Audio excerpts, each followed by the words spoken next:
দাঁড় করিয়ে বলেন, আমি কি আপনাকে কিছু বলবো? সে বলছে, ইয়া রাসূলুল্লাহ, আপনি বলবেন আর আমি শুনবো না, এমন কি হতে পারে? আপনি বলেন না, কি বলবেন? নবীজি বললেন, আমি কি বলবো যে তোমার অভাব অনটন দূর হয়ে যাক?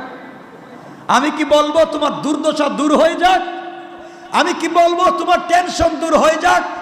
আমি কি বলবো তুমি সুস্থ এবং স্বাবলম্বী হয়ে যাও? সে বলছে, ইয়া রাসূলুল্লাহ, বলেন না তাড়াতাড়ি, আল্লাহু আকবার বলেন। নবীজি তাকে কাছে আনলেন, কয়েকটা বাক্য শিখিয়ে দিলেন। তিনি বললেন, তুমি পড়ো, ওয়া তাওয়াক্কাল আলাল হাইয়্যিল্লাযী লা ইয়ামুত।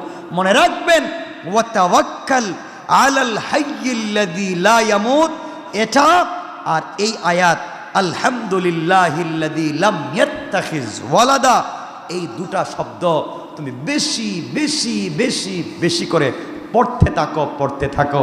লোকটা নবীজির কথা মতো তেলাওয়াত করতে